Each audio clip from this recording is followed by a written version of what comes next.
Sore hari ini saya cuma mau cerita satu cerita. Tapi kisah ini akan menyelesaikan masalahnya orang-orang yang punya hutang. Ini langsung pada seger semua ini. Orang-orang yang punya hutang insya Allah akan selesai masalahnya berkat cerita yang satu ini. Tapi syaratnya satu.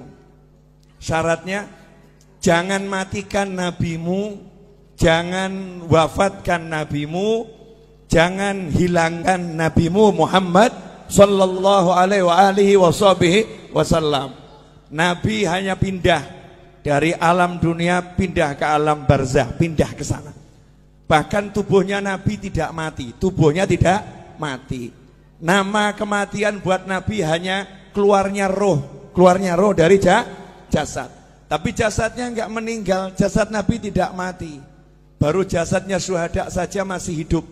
Sayyidina Hamzah radhiyallahu taala anhu setelah 40 tahun kuburannya digali karena mau dibuat jalur perairan, dipindah.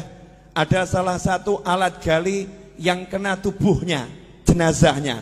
Setelah 40 tahun masih mengucurkan darah segar. Setelah 40 tahun masih mengucurkan darah segar. Itu paman Nabi dan sahabat Nabi. Sama Allah dimuliakan seperti itu. Apalagi Nabi Muhammad sallallahu alaihi wasallam. Di dalam Al-Quran jelas disebutkan orang-orang yang meninggal di jalan Allah, jangan kamu kira mereka meninggal. Justru Allah juga ngomong gak boleh mengira beliau-beliau meninggal. Bahkan yang ngasih nama hidup itu bukan saya. Yang ngasih nama hidup itu bukan ulama. Yang ngasih nama hidup itu bukan Nabi Muhammad SAW. Tapi Allah sendiri yang mengatakan bal ahya, mereka itu sungguh hidup di sisi Allah subhanahu wa ta'ala yurzakun. Dan bukan cuma hidup, ada yang hidup gak dapat rezeki, tapi ini hidup yurzakun, terus diberi rezeki oleh Allah subhanahu wa ta'ala. Itu baru kelasnya orang-orang yang syuhada. Lantas bagaimana dengan kelasnya imamnya para syuhada, imamnya para nabi, imamnya para rasul, yaitu baginda Muhammad sallallahu alaihi wasallam. Jadi rasakan dulu, jenengan semua, anda semua, kita semua punya nabi yang hidup di alam sana, yang bekerja di alam sana, yang bergerak di alam sana, gak pernah berhenti, terus memantau umatnya. Termasuk sore hari ini menerima sholawat dan salam jenengan semua. Diterima itu sholawat dan salam, karena ini kiriman ya, diterima oleh Nabi Muhammad SAW. Bahkan jelas alamatnya dari mana. Nah itulah bejonya saya, Majlis Ar-Raudhah. Padahal ini maulid Jamuri, betul ya? Nah tempatnya Majlis Ar-Raudhah, yang ngirim Jamuri, yang ngirim Jamuri dan kawan-kawan semua dapat, dicatat oleh Nabi Muhammad sallallahu alaihi wasallam. Nah kalau udah seperti itu, apa keuntungan yang didapat? Ini banyak orang yang lupa, banyak orang yang nggak paham, banyak orang nggak ngerti. Di zaman Nabi Muhammad SAW ada sahabat namanya Jabir bin Abdullah radhiyallahu taala anhu. Sahabat Jabir ini punya kebun kurma dan dia punya hutang kurma, kurma. Masalahnya utangnya sama Yahudi yang benci Nabi, benci Islam. Karena tidak setiap Yahudi benci. Ya, Yahudi itu bangsa. Istri Nabi Sayyidah Sofiyah juga seorang Yahudiyah.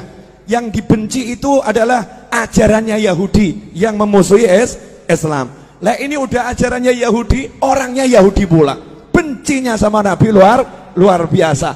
Ketika melihat ada satu sahabat punya hutang, belum bisa bayar, maka Yahudinya senang.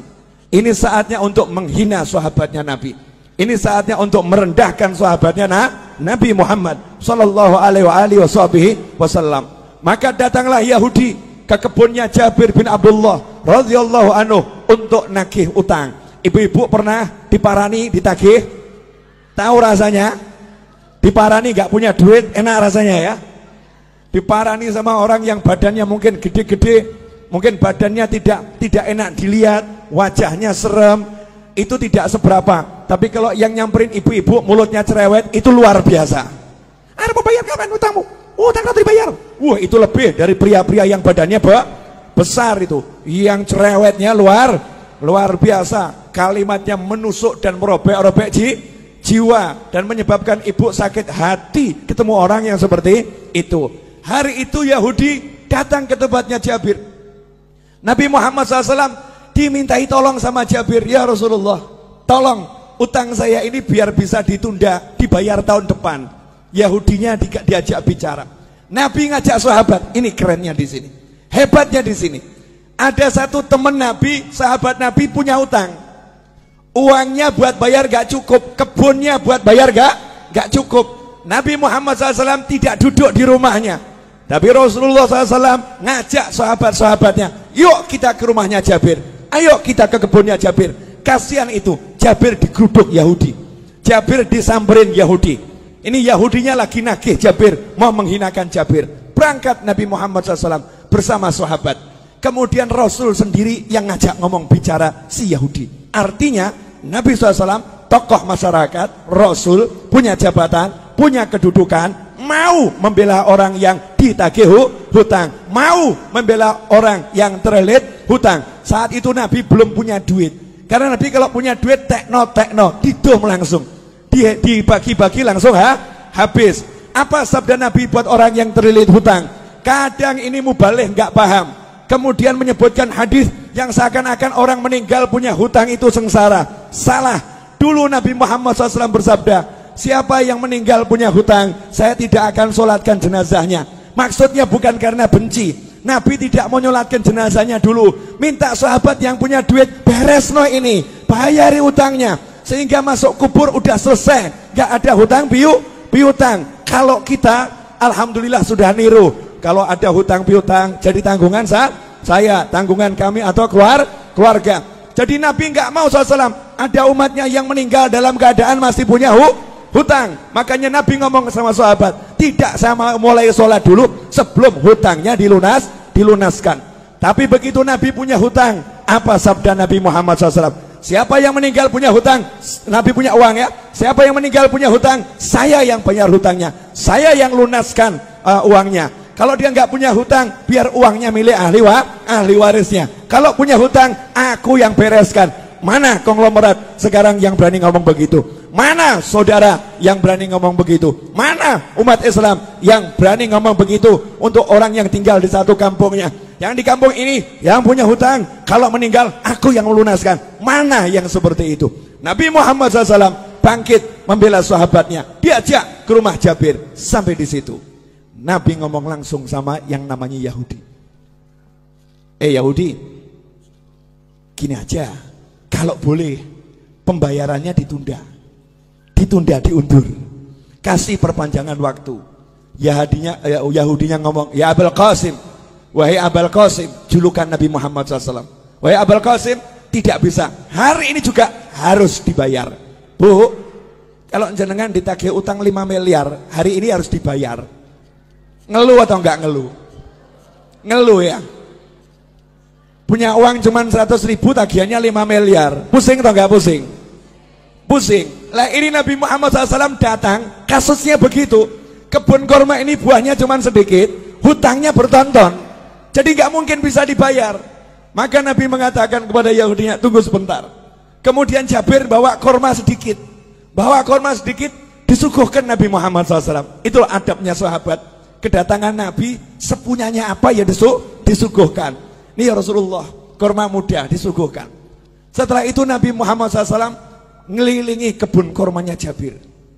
Kebun kurmanya dikelilingi, dilihat muter, ya memang gak cukup. Jumlahnya buah kurma itu gak mungkin cukup untuk bayar. Maka Nabi SAW kemudian tanya sama Jabir, di mana biasanya kamu duduk-duduk di kebun kurma ini? Tempat yang biasa kamu gunakan untuk nongkrong. Kalau bahasa kita, gazebonya di mana? Ya gazebonya di mana? Rasulullah tanya, di mana itu? Di sini ya Rasulullah. Saya biasa berteduh di sini. Ya udah, saya tak tidur sebentar. Bayangkan ini, ditagih utang sama Yahudi, ditinggal tidur sama Nabi. Tiruan. Maksudnya apa? Utang nggak usah dipikirin. Yang nagih di depan ini ya, nggak dipikirin, tinggal tidur Nabi Muhammad SAW. Ini nanti bisa dicek di Syarah Fathul Bari, Syarah Bukhari ya. juga di kitab-kitab syarah Bukhari yang lain. Tidur Nabi SAW, kemudian bangun, datangi lagi Yahudinya, karena masih maksa harus dibayar hari itu juga. Rasul berkata, gimana, bisa enggak ditunda dulu pembayarannya, kasih perpanjangan? Tidak bisa, harus hari ini. Ya sudah, Nabi SAW keliling lagi, tawaf, ngelilingi kebun kurma, ditawafi. Setelah selesai ditawafi, Nabi bilang sama Jabir, Jabir, sudah sekarang kamu panen tuh kurmanya, bayarkan. Panen, bayarkan. Saya tidur dulu. Nabi tidur lagi. Asik ya? Tidur. Bangun tidur, Nabi nanya sama Jabir, gimana? Udah beres? Beres ya Rasulullah. Itu hutangnya kurma lunas semua. Bahkan ini kurma saya nggak berkurang. Panennya lebih banyak dari panen bertahun-tahun ini. Ini nggak masuk akal ya Rasulullah. Disitulah Nabi bersabda, Asyhadu anni Rasulullah. Aku bersaksi, aku adalah Rasulullah. Kalau bahasa kita, saya Nabi, saya Rasul ya. Rasulullah bangga dengan kerasulannya. Aku bersaksi, aku adalah Rasulullah. Sallu ala Nabi. Allahumma shalli wa sallim alaihi. Pelajarannya apa? Pelajarannya banyak, tapi saya mau garis bawahi satu. Lah kamu kalau ada masalah, nabimu mbok buang. Kamu punya masalah, nabimu kamu singkirkan. Kamu punya masalah seperti nggak punya nabi. Sahabat ada masalah, punya nabi. Sahabat ada masalah, tahu punya Rasul. Makanya yang ngomong sama nabinya, ngomong sama Rasulnya. Nah kalau sudah jadi sahabatnya Nabi, jadi temannya Nabi SAW, kalau punya masalah, Nabi selesaikan. Nah kenapa kita sekarang ada masalah gak selesai-selesai, gak pernah menjadikan Nabi sebagai teman, gak pernah menjadikan Nabi sebagai sahabat. Beda dengan para kiai dan Habib-Habib tempo dulu. Habib dan kiai tempo dulu itu tidak pernah mengajarkan pakailah pakaian dengan tangan kanan, melepas dengan tangan kiri. Gak seperti itu. Tapi para Habib dan para kiai ngajari, pakailah pakaian, bayangkan gimana Nabi pakai pakaian. Nabi kalau pakai pakaian tuh kamu bayangkan dulu. Nabi kalau pakai pakaian, tangan kanan dulu. Kalau melepas, tangan kirinya. Rasulullah SAW kalau pakai sandal, kaki kanan. Kalau melepas, kaki kiri. Bukan masalah kanan kirinya, tapi suruh bayangkan nabinya, suruh bayangkan Rasulnya Muhammad Sallallahu alaihi wasallam. Nah kalau kita udah seperti itu, jalan kita bayangkan gimana Rasulullah pakai sandal. Kemudian jalan kita bayangkan bagaimana Rasulullah berjalan. Duduk kita bayangkan bagaimana Rasulullah dulu SAW. Maka kalau kita punya hajat, ada masalah, tinggal ngomong, Kanjeng Nabi pengen beli rumah, gak punya duit, ngomong. Kamu kira ini semua jadi begini karena saya punya duit? Enggak. Tapi gara-gara saya rajin ngomong, ya Rasulullah, cucumu yang agak nyebelin di Solo ini, banyak dosanya, banyak salahnya, punya utang banyak, punya hajat banyak, please mintakan sama Allah, lunaskan, mintakan sama Allah, selesaikan, mintakan sama Allah. Lah kalau Jabir sahabat, Jabir itu sahabat, Nabi datang ngurusi, masa saya cucunya nggak diurusi? Nggak mungkin. Masa saya cucunya nggak diurusin? Nggak mungkin. Lantas bagaimana dengan Anda? Beb, saya bukan cucu Nabi. Tenang, Anda semua bisa jadi saudara Nabi Muhammad SAW. Rasul dalam hadis mengatakan, sungguh saya kangen sama saudara saya. Maka sahabat ngomong, ya Rasulullah, kan kami ada di sini, kami saudaramu, kok dicari? Kenapa? Saya nggak cari kalian, kalian sahabat saya, bukan saudara saya. Lantas siapa saudaramu ya Rasulullah SAW? Orang-orang yang lahir nanti belum pernah lihat saya, tapi percaya sama saya, iman sama saya, bahkan rela kehilangan harta dan keluarganya demi sekali melihat saya. Itulah saudara-saudara saya. Saya kangen pengen melihat beliau-beliau itu. Bayangkan, Nabi belum pernah ketemu kita, wujud kita belum ada, sudah dikangeni, sudah dikangeni. Lah kalau kita sekarang bisa kangen sama Nabi dengan baca sholawat barzanji, maulid tiba, kemudian burda, simtudurar dan semisalnya, kita sholawatan sama kangen, berarti kita jadi kelompok saudara Nabi Muhammad SAW. Dan saudara sama saudara itu pasti saling membela, pasti saling mendukung. Kalau udah begitu, kamu punya masalah, insya Allah nggak punya masalah. Saya punya masalah, insya Allah nggak punya masalah. Kenapa? Yang turun tangan langsung Nabi Muhammad Sallallahu alaihi wasallam, yang menyelesaikan langsung Rasulullah SAW. Nah, biar Rasul mau turun tangan, biar Rasul mau menyelesaikan, saya kasih tip satu, gak usah banyak-banyak. Mau bu? Wani piro? Ya karena ini urusannya urusan masalah.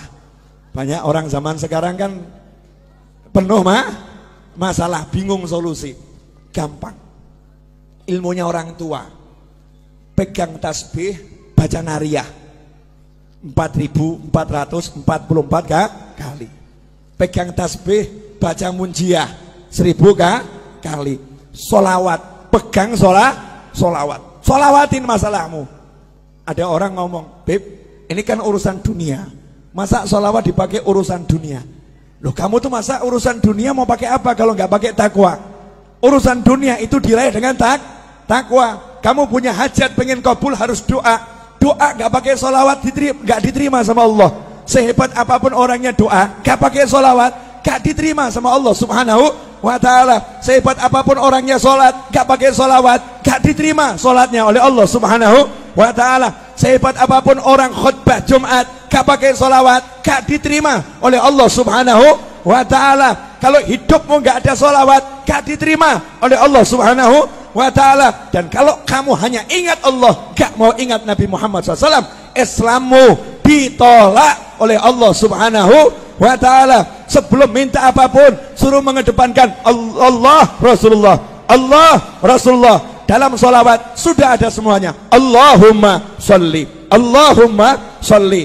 Sholawat itu nyebut Allah, nyebut Nabi Muhammad SAW. Nah, setelah kita banyak sholawat, awali doa dengan sholawat, betul? Setelah kita banyak sholawat, baru ngomong, ya Allah, ini loh hajat saya, ini loh masalah saya, selesai. Makanya orang dulu ngajari begitu. Cuman ibu-ibu pokil. Tahu pokil, Bu? Curang. Iya, merekayasa solawat, kemudian mencurangi solawat. Nariyah 4.444 kali dibaca berjamaah, satu orang ambil 5 jagung, 10 jagung. Saya nggak bicara fadilah, kalau fadilah luar biasa, fadilahnya luar biasa. Kemudian protes sama kiainya, sama habibnya, sama gurunya.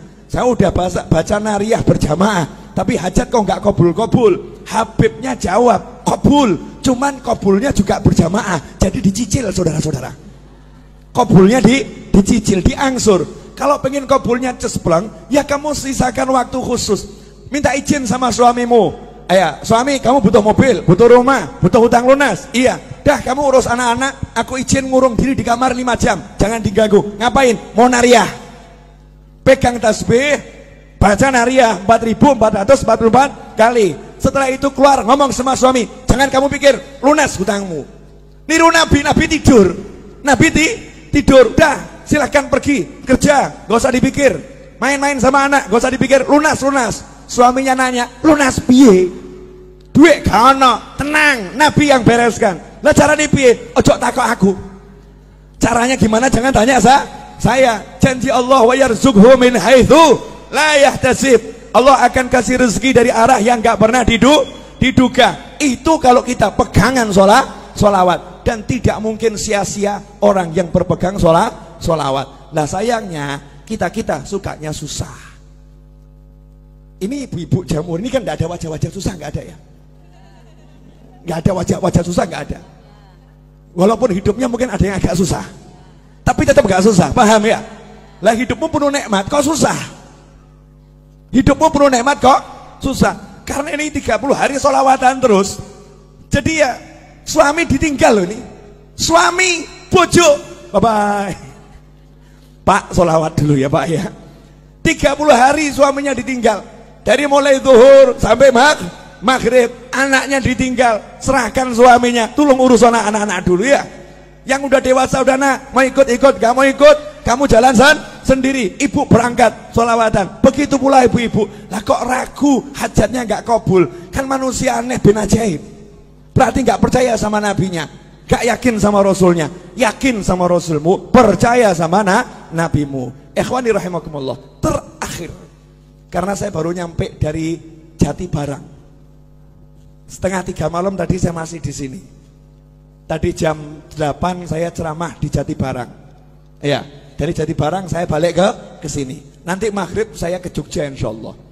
Kemudian besok jam 6 pagi saya harus terbang ke Jakarta. Acara jam 9 sampai asar. Padahal asar saya pergi ke Bandung. Jalan-jalan terus, asik. Enak toh? Wajah saya wajah lelah atau bahagia? Lah makanya, berarti enak atau enggak enak? Enak, jalan-jalan toh terus, asyik keliling terus ya, keliling terus. Ketemu orang mumet, saudara-saudara. Orang mumet yang bisa bahagia. Terakhir. Ini ibu-ibu, ini perlu dijelaskan. Saya masih ingat kata-kata Habib Anis. Ibu-ibu itu yang wirid-wiridnya jauh lebih banyak dari bapak-bapak. Bahkan mungkin ibu-ibu itu punya buku doa terbanyak dibandingkan bapak-bapak. Yang paling hafal doa-doa itu ibu-ibu. Doa pelunas hutang 1, doa pelunas hutang 2, doa pelunas hutang 3 gitu ya. Itu ibu-ibu. Saking mumetnya, wiridnya luar biasa, itu ibu-ibu. Nah gini Bu, yang di atas juga, pemirsa di rumah juga, sering ada orang yang ngomong begini, saya semakin rajin sholawat, kok rezeki semakin seret. Sejak ikut Jamuri kok bisnis saya berantakan. Sejak ikut Majelis Ar-Raudhah kok warung saya sepi. Warung saya sepi. Dulu waktu saya nggak pernah sholat, warung saya laris. Waktu saya mabuk-mabukan, rezeki saya lancar. Saya mendekat sama Allah, kok dunia menjauhi saya. Nah ini yang ngomong begini gagal paham. Gagal paham. Boleh saya membuat ibu-ibu lebih tercerahkan? Boleh?